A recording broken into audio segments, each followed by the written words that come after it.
Yeah. Okay, it says it's live streamed. Yes, it does.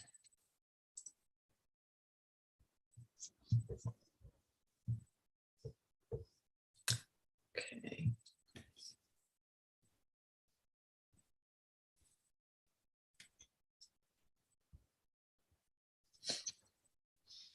Okay. Oh, pardon me. Yeah, I understand. Yeah.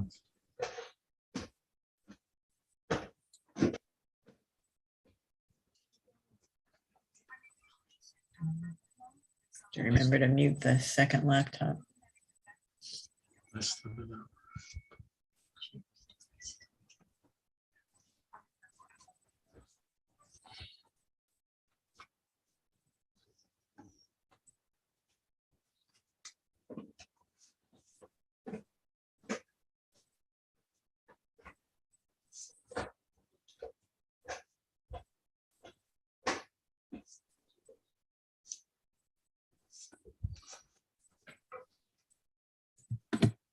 Looks like Camilla's about to.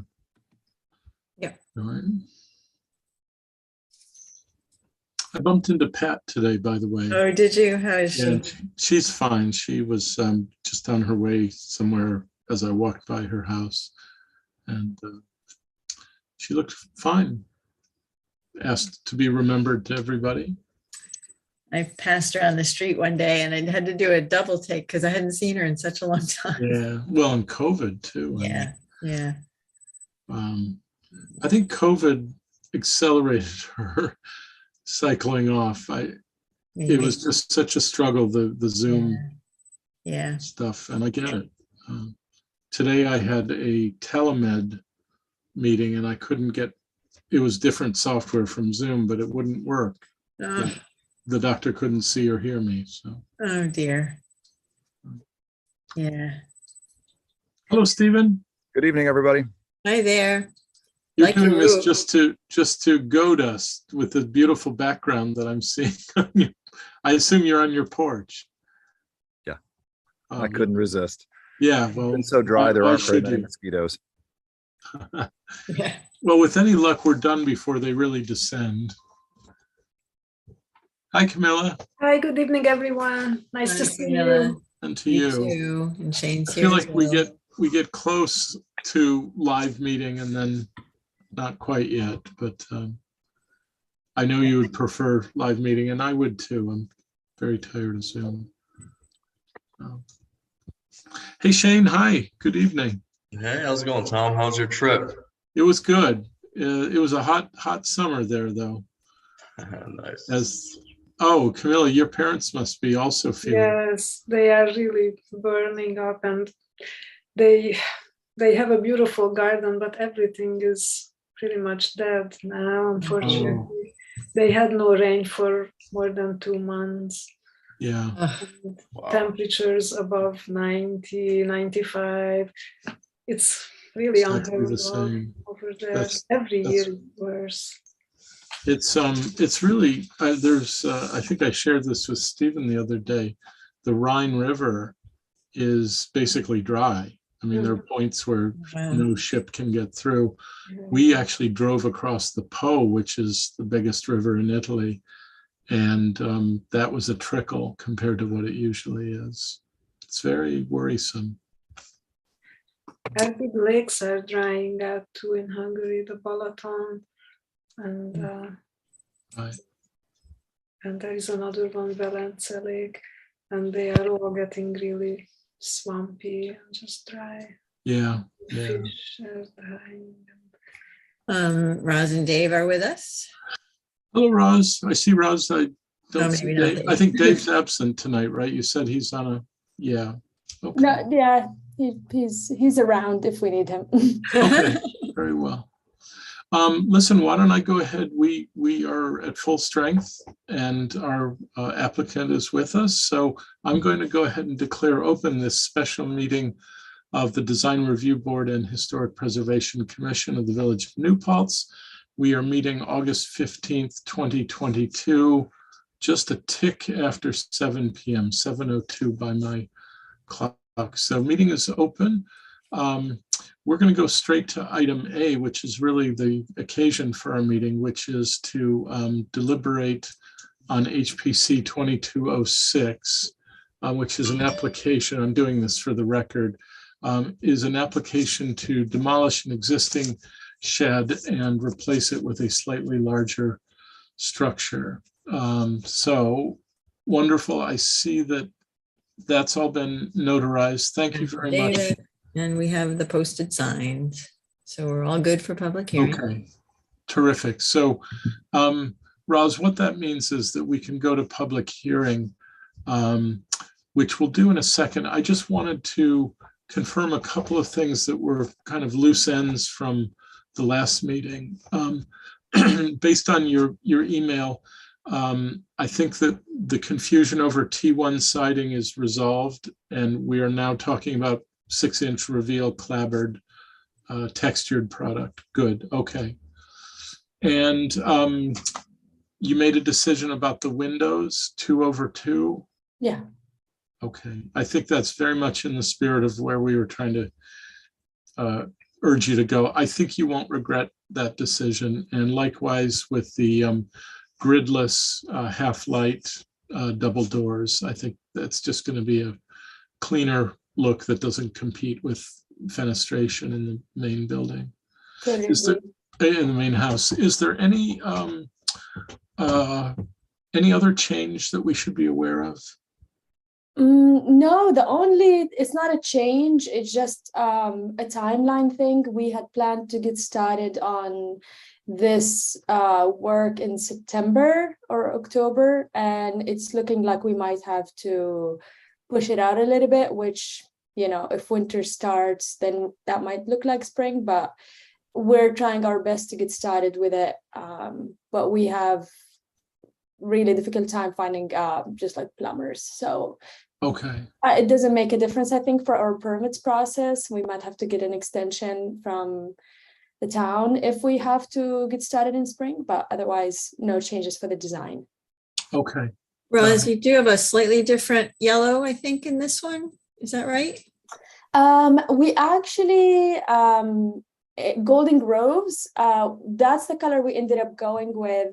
I'm not sure if we emailed you to update you about that, but that's the color we ended up going with for our shutters and doors. Okay.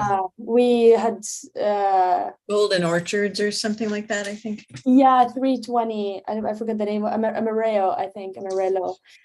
We did that, and after painting the door, we hated it. It was like so fluorescent. So we ended up with something more similar to what we originally had with the shutters. So this is now what we have on the door and shutters. Golden Groves. Yeah, Golden Groves. Okay. 13. That's just so that we can accurately record what you decided. Sure, yeah. And I'll email you separately about that. Thank you. Yeah. Okay. That sounds good. Any images you all want to look at?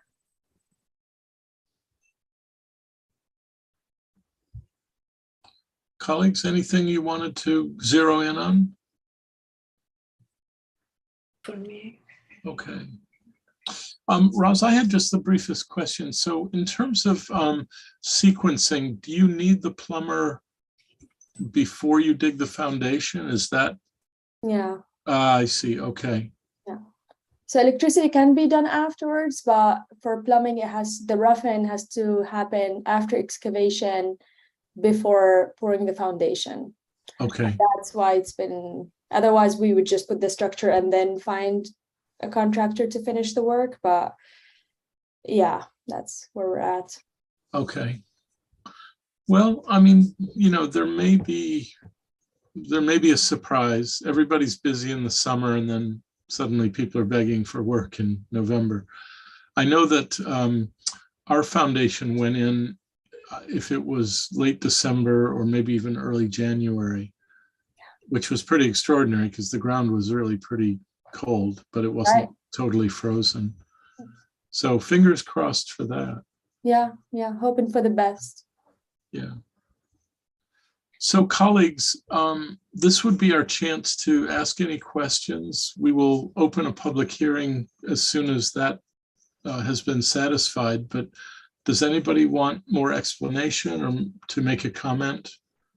Yeah, actually, if I may, I have one question. So, actually, on the drawing that's shown right now, and I know it's shown diagrammatically, but I was just wondering. So, it kind of looks like there's a concrete like step or ledge around the perimeter of the building. Is that the design intention, or are you just kind of diagrammatically showing where the concrete base of the building is? Because typically, like the way, like the siding might be, a little bit proud of the concrete foundation wall that kind of sticks up above the ground. But is your intention to have like a step kind of around the perimeter of the building? No plans for a step, but this is like the frost wall going a little bit over, like by I think 6 or 10 inch to Okay. keep the wood far from the ground so it doesn't rot. Okay, yeah, I figured. Okay, so, all right, sounds good. But it'll be more or less in the same plane, basically, as as the wall above, right? It's not going to be necessarily deeper, like sticking out. Yeah, it won't. Okay, Yeah, cool. I mean, no plans for a step anyway. Like there will be a stone patio, which you can see on the like bird eye view, like floor plan. Mhm. But yeah, it shouldn't require us to raise or create a step or anything. Okay, Yeah. sounds good. Great. Yeah. I think that was just to make sure that you weren't going to get rot, if I understood. Yeah. Yeah. Yeah, you would have to flash that probably, and it would be okay. Yeah. Just giving that little rise of, I think you said 6 to 8 inches should do it. Yeah. Okay.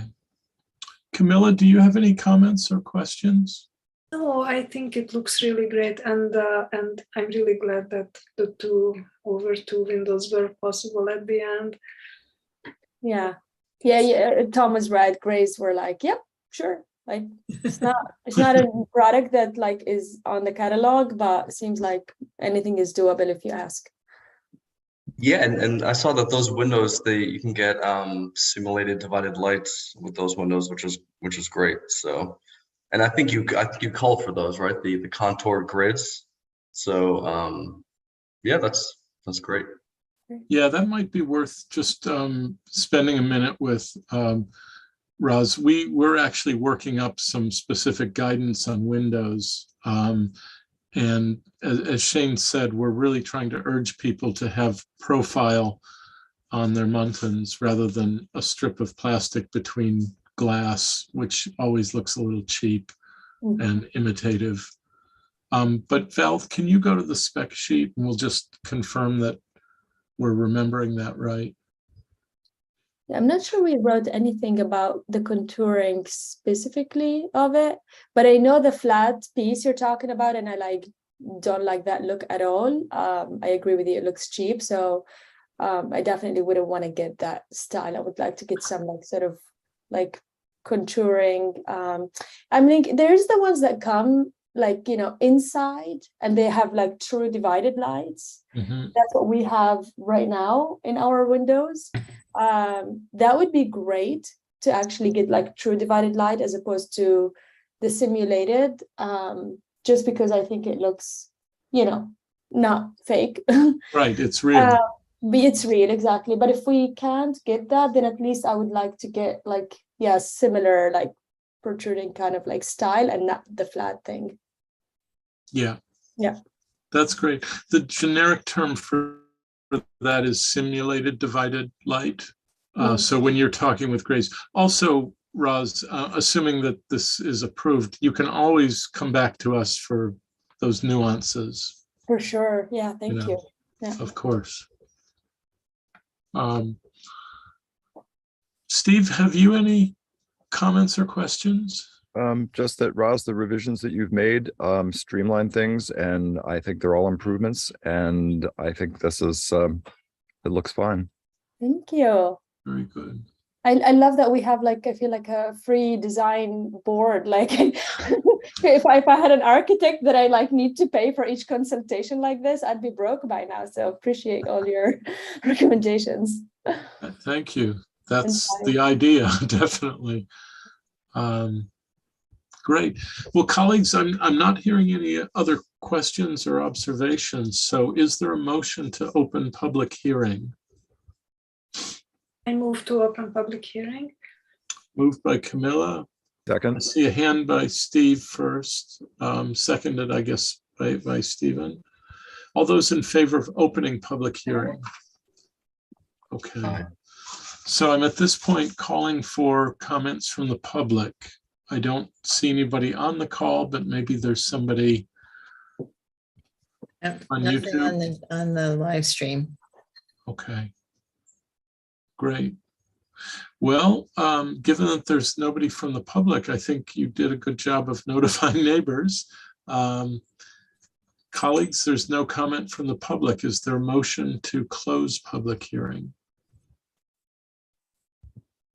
I move we close the public hearing. Moved. And is there a second? I second. Okay, Camilla. All those in favor of closing public hearing? Aye. That's unanimous as well. Okay, so everybody, this is our last chance to deliberate. I also think that these are all great improvements, Roz. I know that at the last meeting, we talked a little bit about making sure that the AC is, the unit outside is sufficiently screened. Just kind of bear that in mind. Depending on your construction season, it may not be apparent right away that maybe a larger shrub or a slightly higher additional fence would be needed. But personally, I've got complete trust that you'll figure that out for yourself and just give appropriate screening to that. Please call on us if you get into any little, question or anything that we can help with. Thank you, appreciate it. Yeah, Yeah. we definitely will consult you. And since we're not getting to get started in September, that gives us time till the next meeting if we need to get on, for 10 minutes, to ask any questions. Yeah, absolutely. And, maybe calling around different plumbers. I mean, maybe even Gray's might have some recommendations. Grahamsville's the better part of an hour away, and maybe it's a different group of plumbers out there.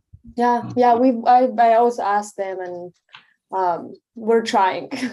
Yeah, we no, I have get it. plumbers coming tomorrow, so I don't want to jinx it, but we have some from Kingston coming tomorrow for an estimate, so Okay, hopefully it works out. fingers crossed for you. Yeah, good. Great. Thank you so much. Appreciate it. Yeah. So, colleagues, we still actually have to vote on approval. Is there a motion to approve as submitted? Nobody has suggested any changes since the revisions that we're looking at now.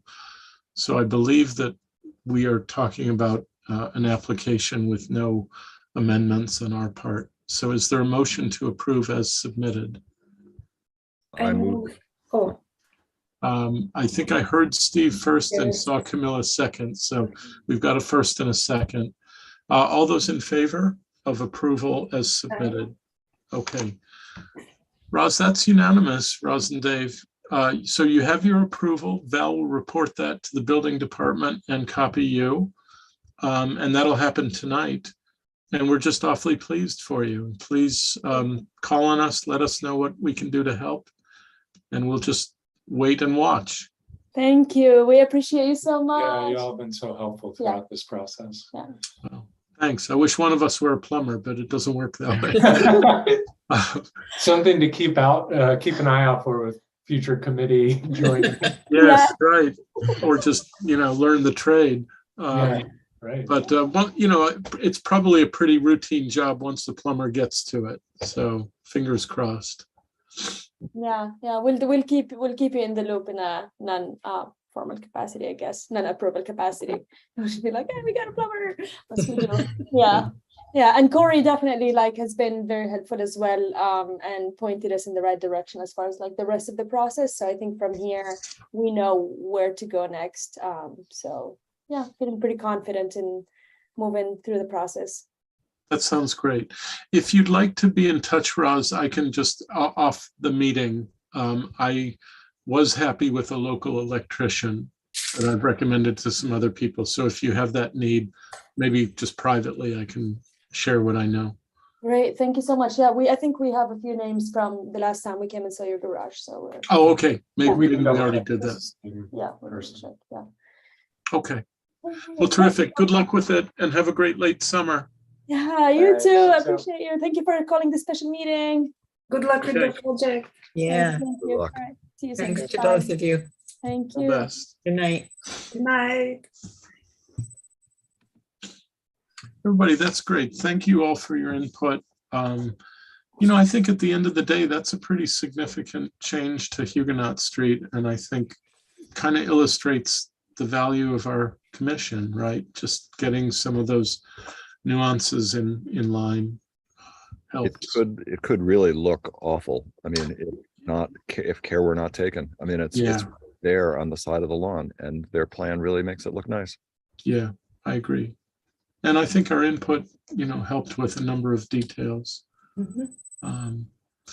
Yeah, Steve, I agree. I mean, something that was sort of trucked in and dropped down, with a gable roof and really narrow and long could have been an architectural disaster. Well, let's proceed with just a couple more things tonight. Item B is that Val has circulated minutes. We're not actually able to vote on them during a special meeting, but you have them with lots of advance notice for September 19th. So they're with you. Also with you is that draft form that you're now looking at. And I wondered if anybody had time to think of any comments or suggestions. It's still very much a draft. I thought what would happen is after our scrutiny, it would go to Autumn, who kind of sees the whole picture of building, zoning, planning board, and we would seek her input and then eventually move toward accepting the form. Basically, what I'm trying to do is get it so that we don't have to write a memo from scratch every time we deliberate on something like tonight. So tonight would be represented by the information in section A. It would report the vote of 4-0 and approved as submitted. And when it's approved as submitted, I don't even know if we need an explanation or justification. So it's done. In those cases where we would make recommendations or requirements to the original, then we would want to explain those things. So that's kind of the hope. Val raised the question about the wording of approved by waiver. So I wanted to definitely get that out as a question.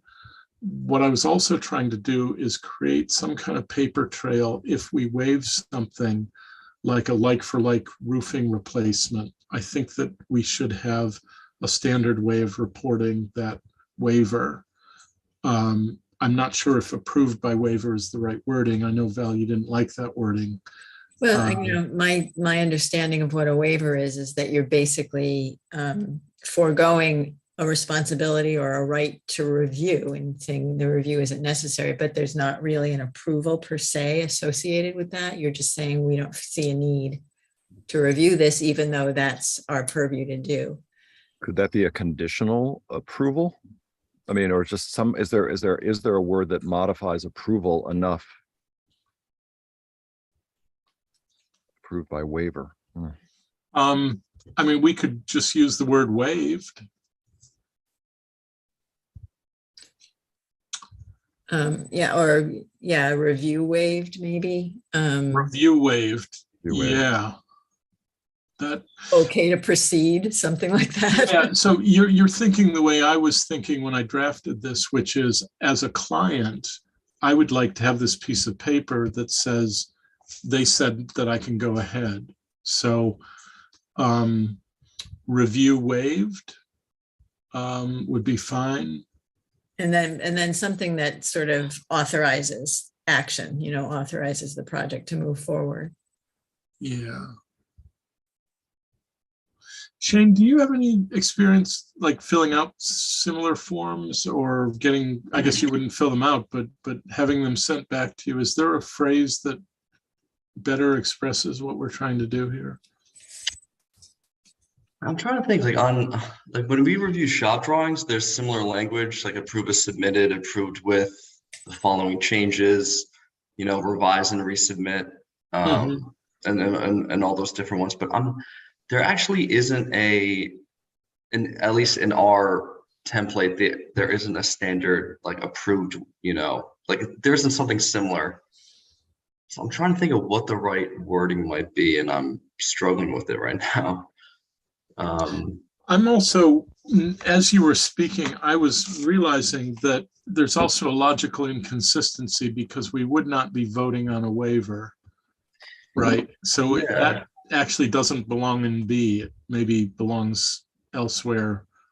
Yeah, I think that was one thing that I wondered about as well, just to make it its own item.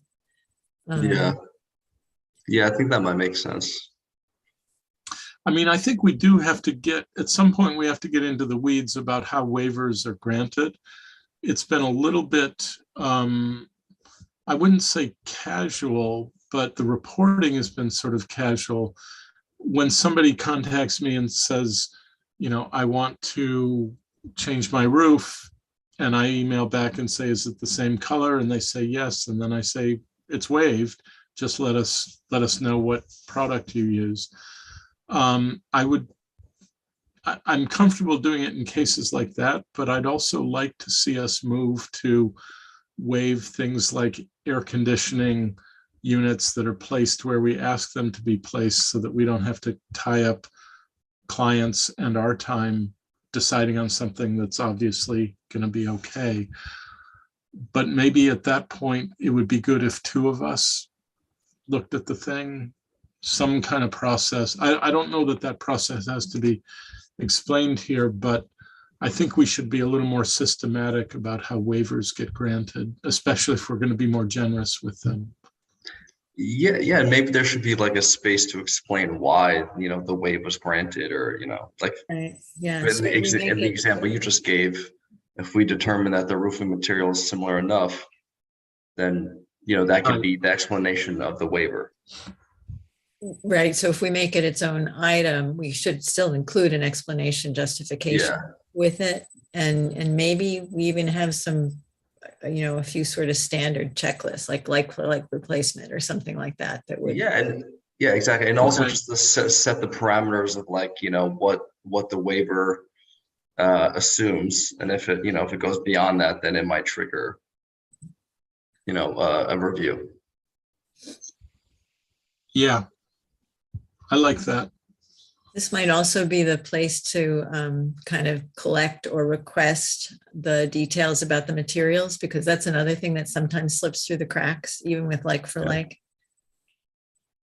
Yeah, I mean, those would be offered in the application, but then could be noted in section E, right? If we're waiving on the basis of like for like, we would say that product X is similar enough to the original. But technically, like for likes don't require an application, so that's really where it falls through the cracks, potentially, because often it's an email communication or even just a see you on the street kind of communication or phone call. Yeah, that's exactly right. Maybe waiver shouldn't be on this form. Maybe we just need a separate form for a waiver, because waiver often doesn't get a number. Well, it doesn't, because there's no application involved. I mean, right. At least with like for like, there may be other reasons to waive. Yeah, I'm kind of feeling like maybe this action report pertains only to approvals, conditional approvals, and denials. And there's a separate thing for a waiver. And then that I think shortens the form a little bit, which would be good. Creates another form, but at least we're using a form that's specific to the question. Have you ever had a conversation with Corey or Holly about what works best for them for those kinds of situations with like, for example? I mean, usually what it's been is just sending that, copying them on an email. And that doesn't even always happen, I don't think, not with a great consistency. That's why I'm kind of grateful for having some kind of written communication about it. But just thinking about what happens to it when it reaches them. And I want to make sure that they have exactly the information they need to provide whatever permit or authorization, they might need to. Yeah. I mean, would it make sense to have the waiver as a separate form that's very simple? You know, like, oh, the approval is waived because Like it's for been like. determined that the materials are similar enough that it constitutes like for like. Because even, as we're going to talk about later with the windows, the like for like, it can be a little subjective on when we really get down to the details. So maybe that's its own form that, I think so. Stephen, how do you feel about that as a general direction, that this form that we're looking at now pertains to the various kinds of approval and denial, but not waiver, separate form for waiver, very simple form that is basically, is waived for this reason with this explanation? I think a waiver form would be fine, especially for like things, and some room there to write what exactly the aspects are of like for like. I mean, having gotten the process of getting 2 building permits in the last month, I'm able to know that it might help the building department. So I include that this was approved as HPC 2106. Right. And then I forwarded the information and the date that it was, but I know certainly not everybody does that. That may streamline things. So it might be worth a quick chat with Corey about, is there anything that would streamline their process? And then gladly, we would be glad to do that. Yeah, absolutely. Camilla, how do you feel? Yes, I agree. I think the separate waiver form is a great idea, because then we can really say why something doesn't require review while others do. And I just would like to add that maybe the air conditioner placement should not be automatically on the waiver, because some people might plan on putting the AC in a certain place, but it might not be possible to do it. Yeah, that's true. very true. Good point. For That's a good safety point. reasons. So Yeah, that's a very good point, because in the heat of the day of installation, decisions might be made that, Yeah, that's to true. us, I've been through that myself. Yeah. Yeah, I think that's right, Shane. I remember the first time we met face to face. Yep. Okay, I think that's pretty clear to me that I can take out the waiver part of this, work up a draft sort of companion form. It'll have some of the same information, but it won't have an HPC number. It won't be in reference to anything. Actually, it might be. In the situation that Steve is talking about, where there was a bigger application with several pieces to it, it could still reference an HPC application number if there is one. So, Yes. but you're right. If it were purely a like for like single project, yeah, there wouldn't be one. Right. It could be structured in reference to HPC blank, PB blank, ZBA blank. See also. Yeah, also, yeah. Val, could you scroll down a little further on this form? And then the other thing that Val and I talked about is giving a date for the report, which might be different by a few days from the date of the meeting, which would be noted above. Most of the time, I try to get on things the same night, but there are some nights when we go to 9:30 and I'm just too tired to act. Can anybody see other ways to improve the form?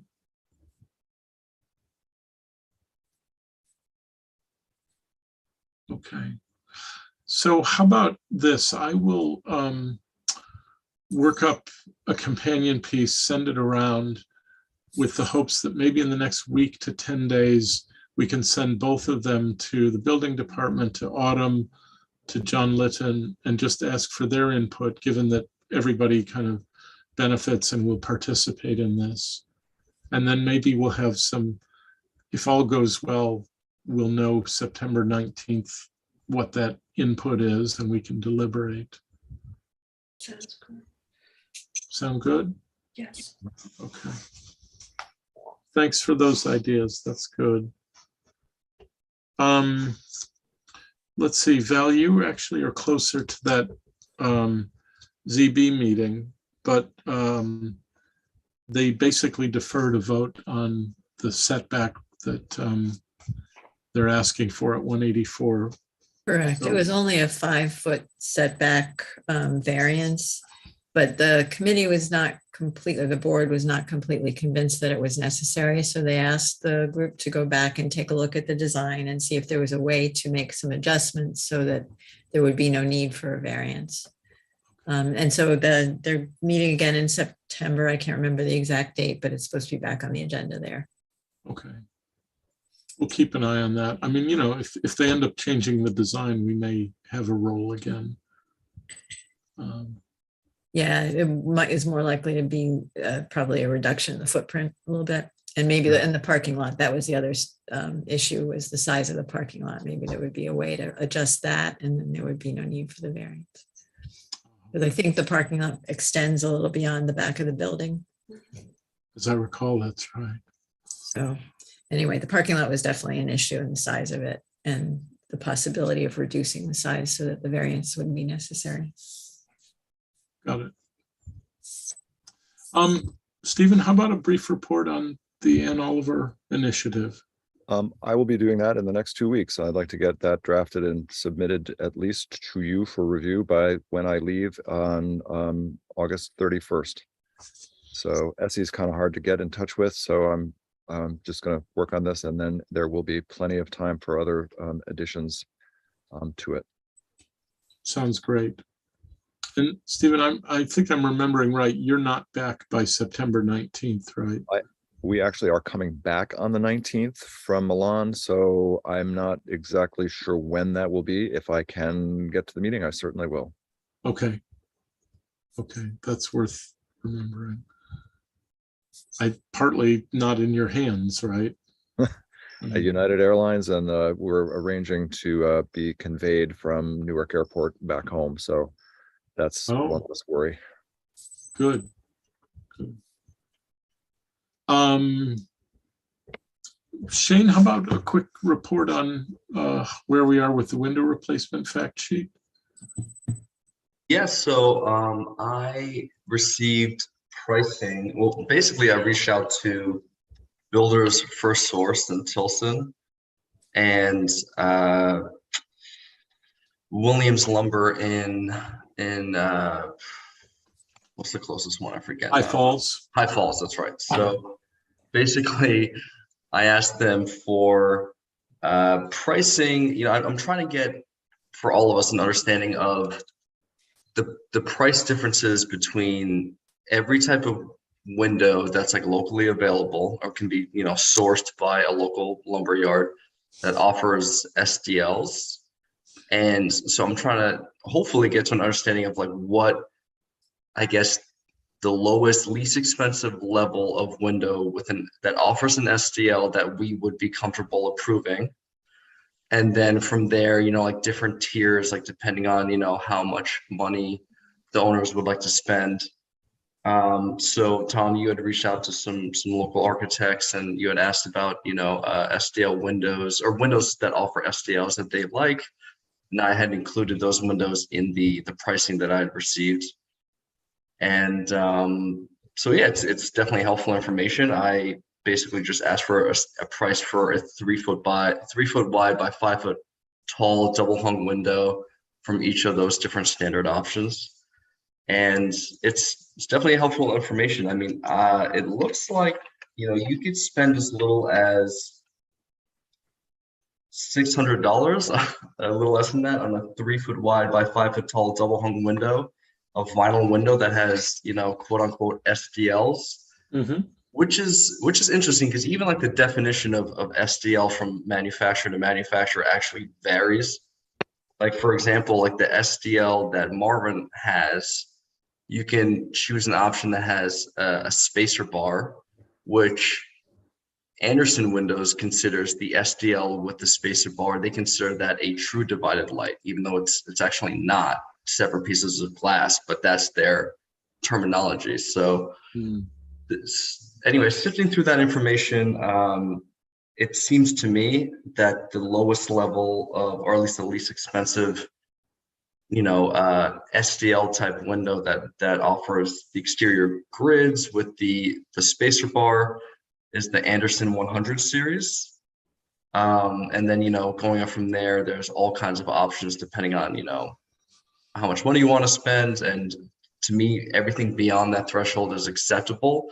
But that's my opinion. I think maybe the next thing to do, hopefully, is that, like, if we can get good enough photos of each of these options where we can all kind of study the details and come to an agreement with what we all consider to be acceptable. I think that would be great. I mean, that might mean going and seeing physical examples of the windows, and there's not that many, like, there's no showroom that I've found that has all the windows that I've gone pricing on in one location that we could all see. So that's kind of that's something that we have to, I guess, determine how much time we're going to spend around driving to different showrooms, or hopefully, again, I can just find good enough photos of those details that we could just agree that it's fine. Yeah. So that's what I'm working on now. And then I'm also typing up a document of basically explaining to, a prospective applicant why SDLs are important, what the history is, how they contribute to, the richness of the details of a historical house. So I'm hoping to have something done by the end of the week. I've started typing that up. And Tom, I sent you that information on the pricing. I don't know if you've had a chance to take a look at it. Yeah, I did. So moving forward, I see a few things I think that we should all come to an understanding and agreement on, like what that threshold is of what we consider acceptable. Hopefully, maybe finding a few other manufacturers that could be sourced. I'm still waiting on pricing for gelled windows, which I've worked with before, and I think that they're really nice and they're relatively affordable, but they're not carried by either Builders First Source or Williams and High Falls. At least that's my understanding. So I'm trying to see who else we can get those from. So anyway, deciding on, again, what we find acceptable, and then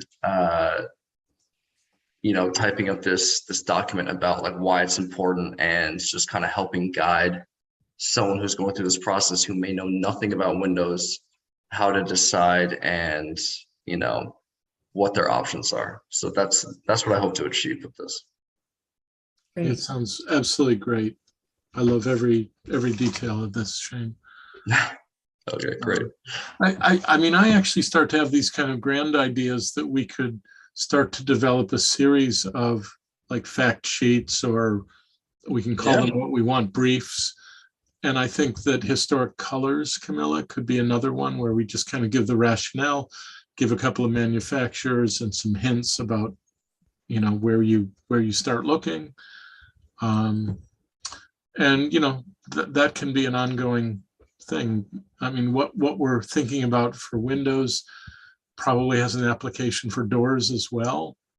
Absolutely. Maybe in the same sheet, maybe a different one. Shane, thank you so much for taking that on. And, I think you're right that if we can suggest, we probably don't want to commit to any prices because they shift so much, but, talk in relative terms, $600. I was thinking the same thing. Yeah. And up, or some phrase like that. Yeah. So definitely. Don't feel like you have to drive yourself crazy working on this right now. I mean, I really think that we've got time on this. So at your pace, and I'll be glad to help you at any point. Okay. All right. Thanks, Tom. Yeah, I mean, I think most of the work was just kind of seeing what suppliers have which windows, which are, can actually be purchased around here and that have SDLs. And so that's most of that work was already done. And the guy from First Source, his name was Lee. He's very, very helpful. So I appreciate that, Lee, if you're watching. And yeah, I mean, going from there, everything I already said, I think yes, as long as we could see examples of what these actually look like, and then, cut out maybe one or two levels of like the least expensive windows, if or maybe not, maybe they're good enough, for us to be, that we find them acceptable. So, and just going from there. So I think the majority of the work is already kind of done. I'm just waiting on the pricing for gel-blown windows. And then from there, to your point, Tom, we can just kind of give a general idea of like, the different tiers of pricing, why one might be better than the other, or maybe not, maybe just give an explanation of why having the SDL with the spacer bar is important, and then just leaving the decision up to the owners, and then they can decide from a list of acceptable manufacturers. Right. Sounds great. Great, thanks. Yeah, no problem.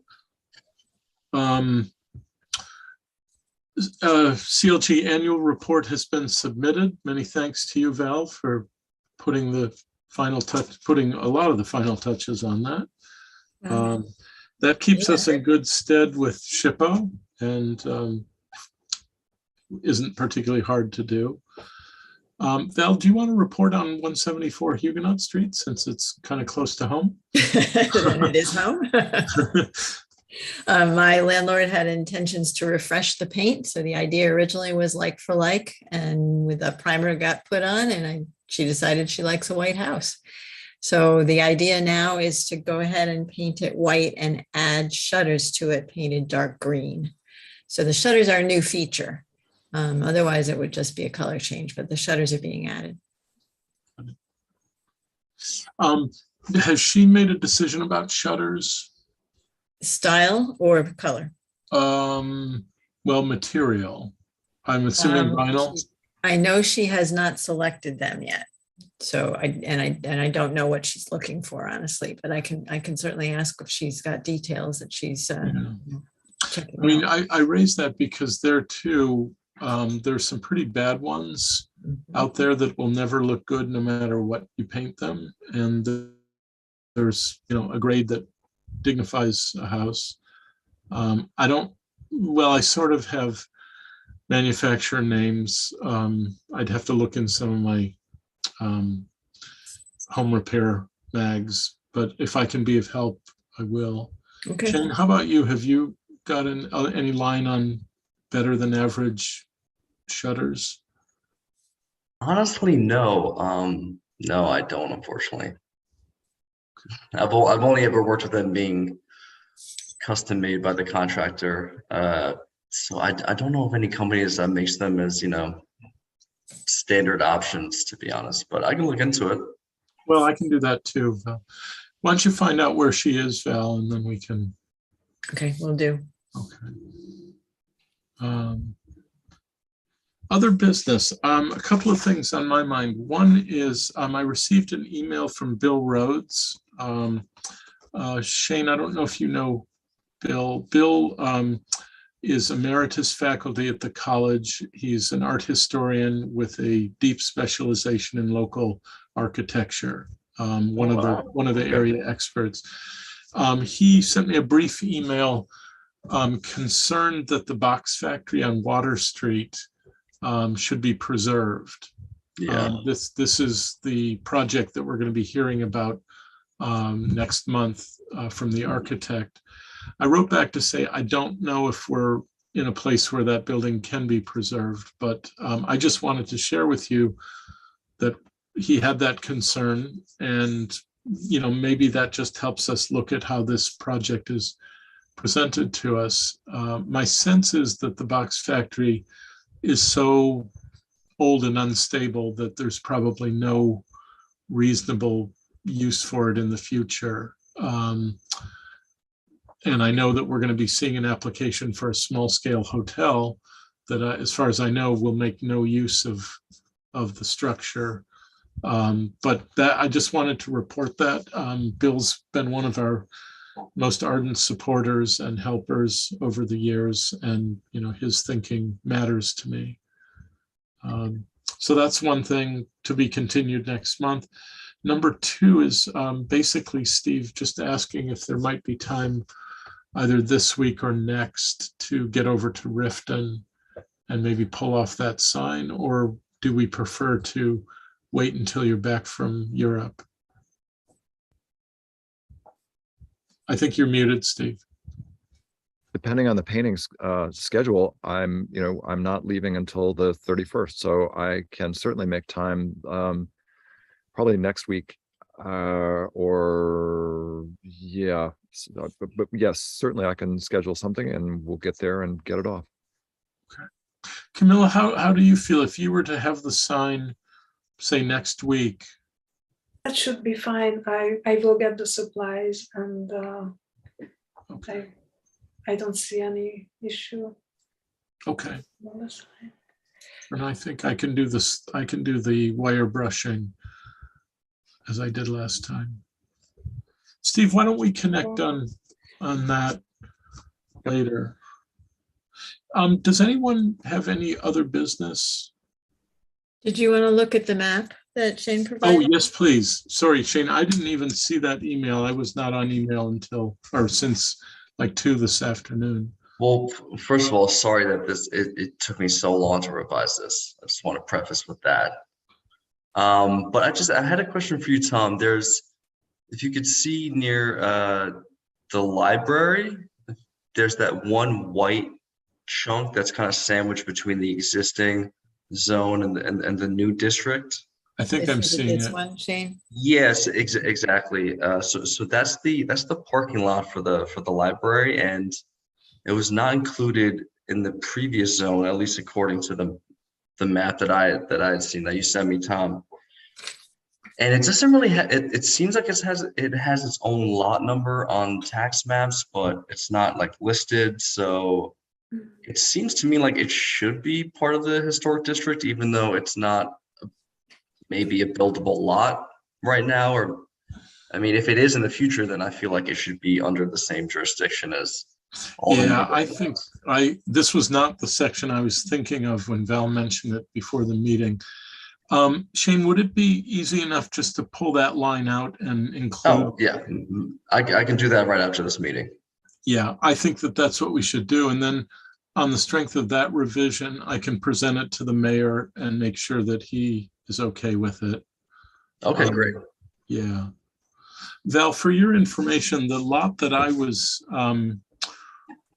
thought we were talking about, if you go a little bit north of the one that looks like the Panhandle, Mm-hmm. there's a landlocked lot. I can't read the number, but it's just to the right of those chevrons. So if you go to where Elting is. Yeah, I'm having a hard time going any farther up. I'm sorry. Oh, I don't think you need to. It's visible. Okay. Do you see those little chevrons on the lot that is, this would actually be John Johnson. Oh, go down. Okay. Are you talking about here? Yeah. Okay. And you're just to the left of what I was talking about. There's a lot in there that has no access, but it's included, so we're good. Okay. Yeah, I know the mayor talked to me about that, but Shane, I'm almost positive that we should just include that parking lot. So let's go ahead with that. And okay, great. Yeah, I figured as much, but just wanted to mention it instead of, you know what they say about assuming. So yes, particularly when it involves property. It's true. Yeah, it's true. Anything else as new business? We've got one other thing after this, which is executive session. So just going back to the box factory project, and to your point about the proposal, and this is my understanding too, it's not engaging the existing building, and it's more or less new construction, right? That's my understanding. I guess we'll see. This is based on a pretty quick call, an informal call from the architect about 2 months ago. Okay. Just kind of wanted to let me know what was coming. Okay, yeah. So I mean, one of the first things that I would like to see, and it might save, a meeting, or at least, if we could see for the first presentation, just to the same scale, proposed and existing plans and elevations of the existing building, existing exterior elevations, proposed plan, proposed exterior elevations, then it might help really get all of us a sense of what's changing. if, those drawings to the same scale, and, we could kind of flip back and forth and really compare like the different, the different roof lines, different space that's occupied on the lot. That would be the first thing that personally I would want to see. If we're diverging away from the existing conditions. So yeah, I can definitely put that forward, and that's a month ahead of first presentation. Yeah, and it might already be included. It's certainly possible, but if not, I think that's pretty necessary to see, just to get a real sense of what's changing and where. Shane, from an architect's point of view, and I'm thinking also a cost point of view, is a photorealistic rendering more cost effective to the client, or are drawings, elevations?